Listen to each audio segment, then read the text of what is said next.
अस्सलामुअलैकुम दोस्तों, Naeem's virtual academy के प्लेटफॉर्म तां आहियां मोहम्मद आशिम राव। अॼु असां 9th क्लास की केमिस्ट्री स्टार्ट कंदासीं, जंहिंमें सभ खां पहिरियां हिते कुछ हिस्टोरिकल बैकग्राउंड लिखियल है साइंटिस्ट जो, यानी केमिस्ट्री की दुनिया के अंदर कहिड़ा कहिड़ा साइंसदान हुआ ऐं उन्हनि कहिड़ा कहिड़ा कारनामा सां अंजाम ॾिना। ठीक है, ये सिखंदासीं ऐं उन खां पोइ हिन ही वीडियो के अंदर इंशाल्लाह कोशिश कंदासीं त पाण ब्रांचिज़ ऑफ केमिस्ट्री कवर करे वठूं। ठीक है, तो सब खां पहिरियां जो साइंटिस्ट हो अरिस्टोटल हो, ही ग्रीक यूनानी साइंटिस्ट हो। ठीक है, ऐं हिन ॿुधायो त हिन धरतीअ ते जेके बि शयूं आहिनि, जेको बि मादो आहे, उहो 4 शयुनि जो ठहियलु आहे। हिकिड़ो एयर जो, वाटर जो, फायर जो ऐं सॉइल मिट्टीअ जो, यानी जेके हिन वक़्तु पाण एलिमेंट्स पढ़ूं था न, हिन धरतीअ ते 118 एलिमेंट्स मौजूदु आहिनि। उहे एलिमेंट्स अॻु में उन जे बारे में अरिस्टोटल ॿुधायो त ही पूरी धरतीअ ते जेके बि एलिमेंट्स आहिनि बसि 4 आहिनि। यानी हिन उनखे हालांकि एलिमेंट आहे त कोन, पर उनखे एलिमेंट जो नालो ॾिनो त हिन धरतीअ ते जेके बि शयूं आहिनि उहे 4 शयुनि जूं ठहियलूं आहिनि, एयर, वाटर, फायर ऐं सॉइल। ठीक आहे, उन खां बाद में ॿियो साइंटिस्ट हुयो डेमोक्रेटस। डेमोक्रेटस सभ खां पहिरियां एटम जो नज़रियो असांखे ॾिनो, एटम जो आइडिया ॾिनो। लफ़्ज़ एटम वरितल आहे एटोमोज़ मां, ऐं एटोमोज़ जी माना अनकटेबल, जंहिंखे असां वधीक डिवाइड नथा करे सघूं, कटे नथा सघूं। पोइ अॻिते हली करे एटम जे मॉडल ते, एटम जा स्ट्रक्चर वग़ैरह ते वरी घणनि साइंटिस्ट कमु कयो, पर सभ खां पहिरियां इन एटम जो आइडिया ॾियण वारो साइंटिस्ट कहिड़ो हो? डेमोक्रेटस। उन खां पोइ जाबिर बिन हयान जो ज़िक्र थो अचे। जाबिर बिन हयान खे असां फादर ऑफ केमिस्ट्री बि चवंदा आहियूं, पर फादर ऑफ क्लासिकल केमिस्ट्री या ओल्ड केमिस्ट्री। हिन वक़्तु जेको फादर ऑफ मॉडर्न केमिस्ट्री आहे उहो आहे एंटोनी ल्यूआइज़र। एंटोनी ल्यूआइज़र, ठीक है, साइंटिस्ट आहे। हिन खे चवंदा आहियूं मॉडर्न फादर ऑफ केमिस्ट्री, ऐं क्लासिकल फादर ऑफ केमिस्ट्री कंहिंखे चवंदा आहियूं? जाबिर बिन हयान खे। हिन छा कयो? हिन कुछ एसिड्स वग़ैरह तैयार कया। केमिस्ट्री में हिन जो तमामु घणो किरदारु हुयो, बायोलॉजी जे अंदर भी हुयो। कहिड़ा कहिड़ा एसिड हिन इन्वेंट कया, तैयार कया? नाइट्रिक एसिड तैयार कई, NH3, ऐं हाइड्रोक्लोरिक एसिड तैयार कई, सल्फ्यूरिक एसिड तैयार कई, H2SO4। त इहे कुछ एसिड्स जेके जाबिर बिन हयान तैयार कया। उन खां पोइ रॉबर्ट बॉयल जो ज़िक्र थो अचे। रॉबर्ट बॉयल असांखे गैसिस लॉ ॾिना। हिन ॿुधायो त अगरि जेकॾहिं तव्हां वॉल्यूम खे वधाईंदा आहियो त प्रेशर घटिजी वेंदो आहे, प्रेशर खे वधाईंदो त वॉल्यूम घटिजी वेंदो, यानी वॉल्यूम ऐं प्रेशर जो पाण में इनवर्स रिलेशनशिप आहे। पर इहा शइ तॾहिं नज़र ईंदी जॾहिं तव्हां टेम्परेचर कॉन्स्टेंट रखो। टेम्परेचर छा कयो? कॉन्स्टेंट रखो। ठीक आहे, हाणे हिनखे थोरो डिटेल में सम्झूं था। जीअं सपोज़ कयो हिकिड़ो ही बॉक्स आहे, हिन बॉक्स में ही 4 मॉलिक्यूल्स पियल आहिनि। ठीक आहे, एयर जा या कंहिं गैस जा 4 मॉलिक्यूल्स पियल आहिनि। हाणे हीअ मॉलिक्यूल छा कंदा? इहे हिन जे भितियुनि सां टकराइजंदा। त मॉलिक्यूल्स भितियुनि सां जीअं टकराइजंदा त उते छा पैदा थींदो? प्रेशर पैदा थींदो। मॉलिक्यूल्स जे भितियुनि सां टकराइजण सां प्रेशर पैदा थींदो आहे। ठीक आहे, हाणे पाण छा था कयूं? हिन बॉक्स जी साइज़ कुझु वधाए था छॾियूं। ठीक आहे, हाणे बॉक्स जी साइज़ वधाईसीं, हिन जो मतिलबु छा आहे? पाण वॉल्यूम खे वधाए छॾियो, ऐं वॉल्यूम खे वधाइण सां इहे साॻे ई 4 मॉलिक्यूल्स हिते था रखूं। हाणे हीअ जेको मॉलिक्यूल आहे, हाणे हीअ उहो हिन भित सां टकराइजण जे लाइ जेॾी महिल वेंदो त हिनखे घणो टाइम लॻंदो। ठीक आहे, हाणे हिते ही वियो पिए, हिनखे थोरो टाइम पियो लॻो, पर हीअ जेॾी महिल वञी करे टकराइजे पोइ वञी प्रेशर पैदा थींदो। ठीक आहे, वरी हितां खां टकराइजी वरी जॾहिं वापसि वञे त हेसि ताईं पहुचण में वरी हिनखे अञा वधीक टाइम लॻंदो। ठीक आहे, जेतिरा मॉलिक्यूल जल्दी टकराइजंदा ओतिरो प्रेशर वधीक पैदा थींदो, जेतिरा मॉलिक्यूल्स आहिस्ते टकराइजंदा ओतिरो प्रेशर घटि पैदा थींदो आहे। त हाणे हिते छा पियो थिए? हिते मॉलिक्यूल्स आहिस्ते आहिस्ते पिया टकराइजनि। छो पिया आहिस्ते टकराइजनि? छाकाणि त वॉल्यूम असां वधाए छॾियो आहे। वॉल्यूम जे वधाइण सां प्रेशर घटिजी वियो, ऐं हिते छा आहे? असांजो वॉल्यूम डिक्रीज़ आहे, वॉल्यूम घटि थियल आहे। त वॉल्यूम जे घटि थियण सां प्रेशर इंक्रीज़ थो थिए। पर इहा शइ तॾहिं वाज़े थींदी जॾहिं तव्हांजो टेम्परेचर कॉन्स्टेंट हुजे। टेम्परेचर छा हुजे? कॉन्स्टेंट हुजे। हाणे इहो आहे तव्हां वटि बॉयल्स लॉ, जंहिंखे असां नॉर्मली अॻिते हली करे डिटेल में हिनखे पढ़ंदासीं। गैसिस लॉ असांखे केरु ॾिना? Robert Boyle. अच्छा, ॿियो वरी साइंटिस्ट हुयो असां वटि चार्ल्स। ठीक आहे, त उन बि पंहिंजो हिकिड़ो लॉ ॾिनो, चार्ल्स लॉ। चार्ल्स लॉ वरी असांखे ॿुधाए थो त अगरि जेकॾहिं तव्हां प्रेशर खे कॉन्स्टेंट था रखो, यानी प्रेशर खे तव्हां छा था कयो? कॉन्स्टेंट था रखो। हाणे हीअ हिकिड़ो वॉल्यूम आहे ऐं प्रेशर तव्हां कॉन्स्टेंट रखियो आहे, या हिनखे थोरो सवले नमूने सां था ठाहियूंसि। सपोज़ कयो हिन में हिते, अच्छा, हिते कुछ गैस वग़ैरह मौजूदु आहे। ठीक आहे, एयर जा मॉलिक्यूल्स वग़ैरह मौजूदु आहिनि। ठीक आहे, हाणे तव्हां प्रेशर साॻियो था रखो, प्रेशर में को बि चेंज नथो अचे। हाणे तव्हां छा था कयो? हेठां खां टेम्परेचर वधायो था। जीअं तव्हां टेम्परेचर वधाईंदो त हीअ जेको मथे हैंडल आहे इहो मथे खजी वेंदो, यानी टेम्परेचर जे वधाइण सां वॉल्यूम इंक्रीज़ थी वेंदो, ऐं टेम्परेचर जे घटाइण सां वॉल्यूम डिक्रीज़ थी वेंदो। ॻाल्हि करण जो मक़सदु इहो थियो त चार्ल्स लॉ असांखे ॿुधाए थो त जेको टेम्परेचर आहे उहो डायरेक्ट प्रोपोर्शनल कंहिंसां हूंदो आहे वॉल्यूम सां। टेम्परेचर जे वधाइण सां वॉल्यूम वधंदो आहे, टेम्परेचर जे घटाइण सां वॉल्यूम घटंदो आहे, तॾहिं जॾहिं तव्हां प्रेशर खे कॉन्स्टेंट रखो। ठीकु आहे, हाणे इहो हुयो चार्ल्स लॉ। हाणे हिन खे वरी अॻिते डिटेल में पाण पढ़ंदासीं, बॉयल्स लॉ, चार्ल्स लॉ खे अॻिते हली करे। हिते थोरो मथां गॾु जेकॾहिं मां डायरेक्ट ॿुधाए वञा त वरी तव्हांखे ॻाल्हि सम्झ में कान अचे हा त हीउ मसइलो छा आहे। उन खां पोइ ॿियो साइंटिस्ट हो जोसेफ ब्लेक, हिन कार्बन डाइऑक्साइड खे डिस्कवर कयो। जोसेफ प्रेसेटली, हिन ऑक्सीजन खे डिस्कवर कयो। ठीकु आहे, शीलियो क्लोरीन खे डिस्कवर कई, गैस खे। ठीकु आहे, कैवेंडिश हुयो हाइड्रोजन गैस खे डिस्कवर करण वारो साइंटिस्ट। उन खां अलावा मेंडलीव हिन जेके बि एलिमेंट्स जेके आहिनि उन्हनि खे तरतीब सां रखियो, यानी हाइड्रोजन, हीलियम, लिथियम जेका तरतीब ॾिबी आहे एलिमेंट्स खे, त मेंडलीव जो अहम किरदारु हुयो एलिमेंट्स खे जी अरेंजमेंट में। आर्हीनियस साइंटिस्ट हुयो, ऑगस्ट आर्हीनियस हिन जो पूरो नालो आहे। हिन एसिड बेस जी थ्योरी ॾिनी, यानी एसिड जी थ्योरी, बेस जी थ्योरी अॻिते हली करे डिटेल में पढ़ंदासीं। फ़िलहाल तव्हांखे एतिरी ख़बर हुजे त एसिड ऐं बेस जी थ्योरी ॾियण वारो साइंटिस्ट कहिड़ो, ऑगस्ट आर्हीनियस। सिर्फ़ु इहो कोन, हिन खां अलावा ॿिया ॿ टे आहिनि, पर अॻिते हली करे पाण हिन खे डिटेल में पढ़ंदासीं। अच्छा, जे थॉम्सन जेको साइंटिस्ट हुयो, हिन इलेक्ट्रॉन खे डिस्कवर कयो। जेम्स चैडविक न्यूट्रॉन खे डिस्कवर कयो। अर्नेस्ट रदरफोर्ड प्रोटॉन खे डिस्कवर कयो। ठीकु आहे, उन खां अलावा डी ब्रोगली साइंटिस्ट हो, हिन डी ब्रोगली हाइपोथीसिस ॾिनो। हिन ॿुधायो त जेको इलेक्ट्रॉन आहे उहो पार्टिकल बिहेव बि करे थो, वेव लाइक बिहेव बि करे थो, यानी उहो ड्यूअल नेचर आहे, हुनजे अंदरि ॿई ख़ासियतूं मौजूदु आहिनि। ठीकु आहे, अच्छा हाणे त हलूं पाण ब्रांचिस ऑफ केमिस्ट्री ते। सॉरी, बाय मिस्टेक मां हिते बायोलॉजी लिखी आहे, ब्रांचिस ऑफ केमिस्ट्री। ठीकु आहे, केमिस्ट्री जे ब्रांचिस खे डिस्कस कंदासीं। ठीकु आहे, उन खां पहिरियां पाण केमिस्ट्री जो थोरो इंट्रोडक्शन करे था वठूं त केमिस्ट्री हूंदी छा आहे। केमिस्ट्री हिकिड़ी साइंस जी ब्रांच हूंदी आहे जंहिंमें असां मैटर जे बारे में पढ़ंदा आहियूं। ठीकु आहे, छाजे बारे में पढ़ंदा आहियूं, मैटर जे बारे में। मैटर जूं प्रॉपर्टीज़ पढ़ंदासीं त मादे जूं प्रॉपर्टीज़ कहिड़ियूं हूंदियूं आहिनि, पोइ चाहे फिज़िकल प्रॉपर्टीज़ हुजनि चाहे केमिकल प्रॉपर्टीज़ हुजनि। मैटर जी कंपोजिशन पढ़ंदासीं। ठीकु आहे, मैटर जा जे अंदरि जेके मालिक्यूल्स वग़ैरह आहिनि उहे कहिड़े तरीक़े सां केमिकल रिएक्शन कनि था, ऐं मैटर ते टेम्परेचर जो, हीट जो, ॿियनि शयुनि जो कहिड़ो कहिड़ो असरु थो पवे। त मादे जे बारे में जेको कुझु स्टडी कई वेंदी आहे, हुनजी प्रॉपर्टीज़, फिज़िकल प्रॉपर्टीज़, चाहे केमिकल प्रॉपर्टीज़, चाहे कंपोजिशन, चाहे हुनजे केमिकल रिएक्शन जे बारे में, चाहे हुन ते इफेक्ट जे बारे में, या हुनजे स्टेट्स जे बारे में पढ़ूं, त उहा सभु असांजी केमिस्ट्री हूंदी आहे। ठीकु आहे, हाणे केमिस्ट्री जे ब्रांचिस जे बारे में डिस्कस कंदासीं। सभु खां पहिरियां असां वटि फिज़िकल केमिस्ट्री। फिज़िकल केमिस्ट्री में असां छाजे बारे में पढ़ंदा आहियूं, लिखियलु आहे combination of physics and chemistry. अच्छा, हाणे फिज़िकल केमिस्ट्री जे अंदरि तव्हां जेको मादो हूंदो आहे, मैटर हूंदो आहे, उनजे फिज़िकल प्रॉपर्टीज़ जे बारे में पढ़ंदा आहियो। Physical properties. ठीकु आहे, फिज़िकल प्रॉपर्टीज़ जो मतिलबु छा आहे, यानी तव्हां हुनजे बॉइलिंग, एवापोरेशन, कंडेंसेशन, फ्रीज़िंग, त इहे जेके बि ख़ासियतूं आहिनि, बॉइलिंग, इन खां अलावा मेल्टिंग थी वियो, फ्रीज़िंग थी वियो, इहे सभु तव्हांजूं फिज़िकल प्रॉपर्टीज़ हूंदियूं आहिनि कंहिं मैटर जूं। त इन्हनि फिज़िकल प्रॉपर्टीज़ जे बारे में जेका स्टडी कई वेंदी आहे, असां फिज़िकल केमिस्ट्री जे अंदरि स्टडी कई वेंदी आहे। ऐं उन सां गॾोगॾु असां बिहेवियर ऑफ केमिकल सबस्टेंस जे बारे में बि पढ़ंदा आहियूं। Behaviour of chemical substances. ठीकु आहे, इहे जेके केमिकल शयूं आहिनि उनजो माहौल सां बिहेव कीअं आहे, उहो केमिकल रिएक्शन्स कीअं कंदा आहिनि, इन्हनि सभिनी जे बारे में असां छा में स्टडी कंदा आहियूं, फिज़िकल केमिस्ट्री जे अंदरि। उन खां अलावा सेकेंड नंबर ते आहे असां वटि ऑर्गेनिक केमिस्ट्री। ठीकु आहे, ऑर्गेनिक केमिस्ट्री जे अंदरि तव्हां छाजे बारे में पढ़ंदा आहियो, ऑर्गेनिक कंपाउंड्स जे बारे में पढ़ंदा आहियो। ऑर्गेनिक कंपाउंड्स, ऑर्गेनिक कंपाउंड्स यानी अहिड़ा कंपाउंड जंहिंजे अंदरि की एलिमेंट कार्बन हुजे, या जंहिंजे अंदरि कार्बन जो हुजणु ज़रूरी आहे। या वरी असां हाइड्रोकार्बन्स जे बारे में पढ़ंदा आहियूं।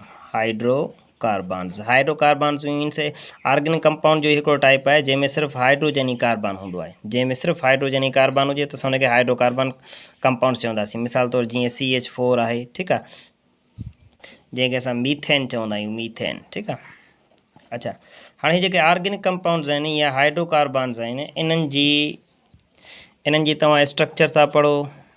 ठीकु आहे, इन्हनि जूं तव्हां प्रॉपर्टीज़ था पढ़ो। ऑर्गेनिक केमिस्ट्री जे अंदरि तव्हां ऑर्गेनिक कंपाउंड्स जी स्ट्रक्चर पढ़ंदा आहियो, प्रॉपर्टीज़ पढ़ंदा आहियो, हुननि जी कंपोजिशन पढ़ंदा आहियो। ठीकु आहे, त उहे ठहियल छा आहिनि, उन खां अलावा उहे रिएक्शन्स कीअं था कनि, ऑर्गेनिक कंपाउंड्स जो रिएक्शन कीअं हूंदो आहे, ऐं उहे कहिड़े तरीक़े सां प्रिपेयर करे सघजनि था लेबॉर्ट्री जे अंदरि। यानी तव्हां ऑर्गेनिक कंपाउंड्स या हाइड्रोकार्बन्स जे बारे में जेको कुझु स्टडी कयो था, हुननि जी प्रिपरेशन हुजे, हुनजी कंपोजिशन हुजे, हुननि जी प्रॉपर्टीज़ हुजनि, हुनजी स्ट्रक्चर हुजे, हुनजो नेचुरल हुजे त उन्हनि सभिनी खे असां छा में स्टडी कंदा आहियूं, ऑर्गेनिक केमिस्ट्री जे अंदरि स्टडी कंदा आहियूं, ठीकु आहे। अच्छा, मोस्टली जेके असांजा ऑर्गेनिक कंपाउंड्स आहिनि उहे लिविंग थिंग्स मां मिलंदा आहिनि। उहे आमतौर ते जेके बि ऑर्गेनिक कंपाउंड्स आहिनि उहे तव्हांखे छा मां मिलंदा आहिनि, लिविंग थिंग्स मां मिलंदा आहिनि, ठीकु आहे। उन खां पोइ सेकेंड नंबर ते हीअ थी वियो तव्हांजो ऑर्गेनिक। ॿियो हिन जा अपोज़िट आहे जंहिंखे चवंदा आहियूं इनऑर्गेनिक। हाणे इनऑर्गेनिक केमिस्ट्री जेका हूंदी आहे उन में ऑर्गेनिक कंपाउंड्स खे छॾे करे, इनऑर्गेनिक केमिस्ट्री जे अंदरि ऑर्गेनिक कंपाउंड्स खे छॾे करे ॿिया जेके बि एलिमेंट्स या जेके बि कंपाउंड्स आहिनि उन्हनि जे बारे में असां स्टडी कंदा आहियूं।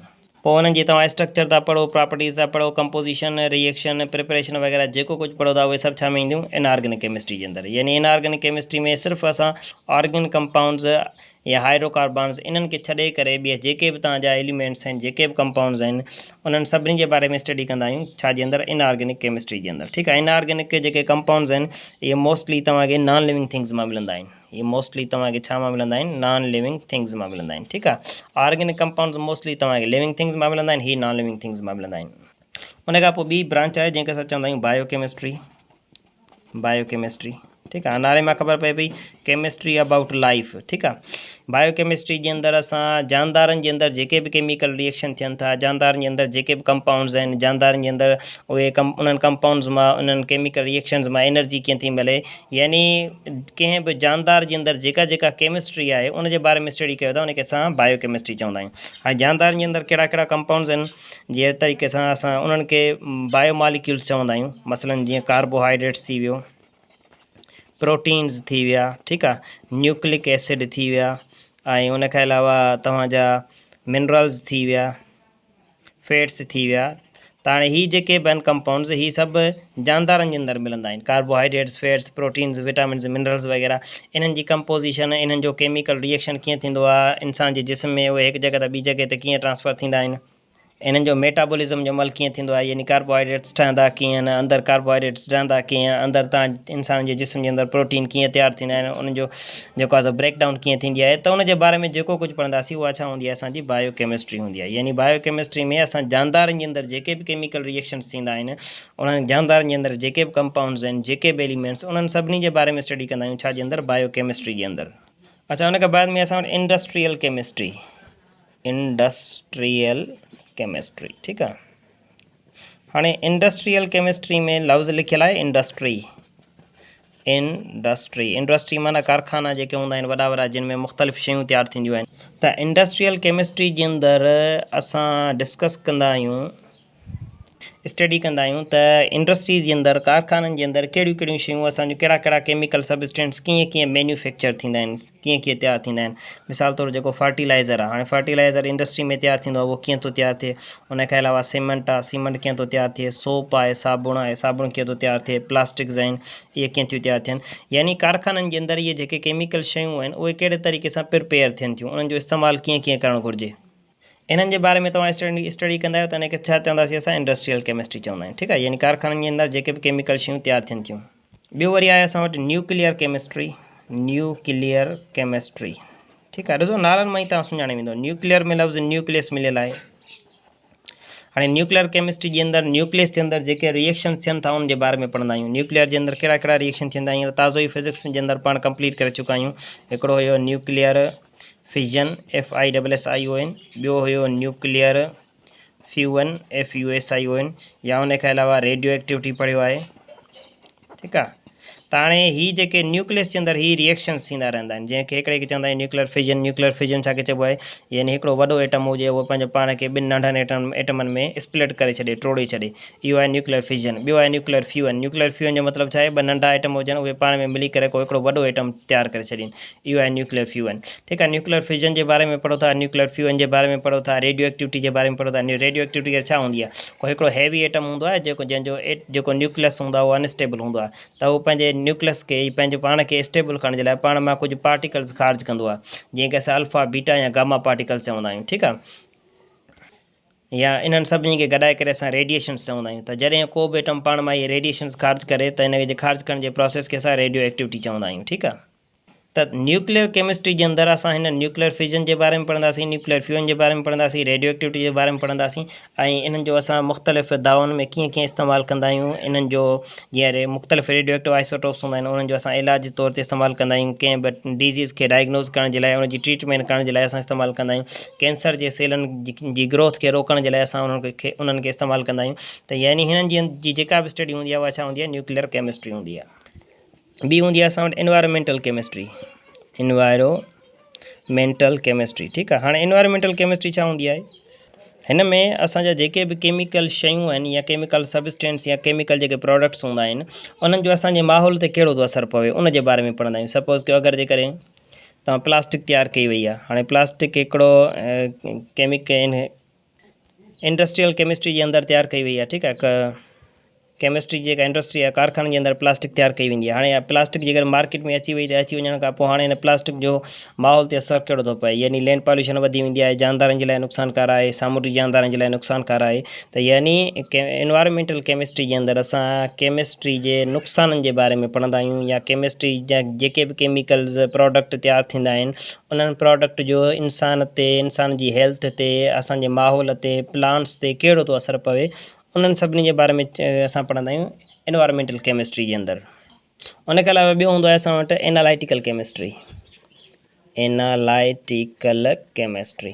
ठीकु आहे। एनालिटिकल केमिस्ट्री जे अंदरि असां छा कंदा आहियूं, का बि शइ तव्हां वटि पियल आहे, सपोज़ कयो अगरि जेकॾहिं तव्हां वटि सपोज़ कयो किलो खंड जो पियल आहे, त उन खंड जे अंदरि कहिड़ा कहिड़ा कंपाउंड्स आहिनि, कहिड़ा कहिड़ा एलिमेंट्स मौजूदु आहिनि, उन्हनि एलिमेंट्स खे आइडेंटिफाई करणु या उनजी क्वालिटी ॿुधाइणु या उनजी क्वांटिटी ॿुधाइणु केतिरे मिक़दार में मौजूदु आहे।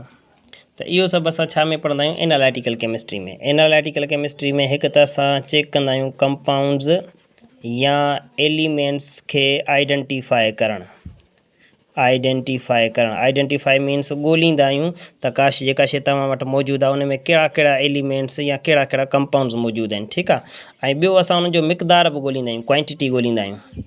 यानी सपोज़ कि अगरि जेकॾहिं का शइ तव्हां वटि पियल आहे उन में कार्बन एलिमेंट मौजूदु आहे, त उहो कार्बन एलिमेंट केतिरे मिक़दार में मौजूदु आहे, या हाइड्रोजन एलिमेंट केतिरे मिक़दार में मौजूदु आहे। त इन खे असां चवंदा आहियूं एनालिटिकल केमिस्ट्री। एनालिटिकल केमिस्ट्री जे अंदरि तव्हां मुख़्तलिफ़ कंहिं बि शइ मां कंपाउंड्स खे या एलिमेंट्स खे ॻोल्हींदा आहियो, उन्हनि जी क्वालिटी चेक कंदा आहियो, आइडेंटिफाई कंदा आहियो, हुनजी क्वांटिटी चेक कंदा आहियो।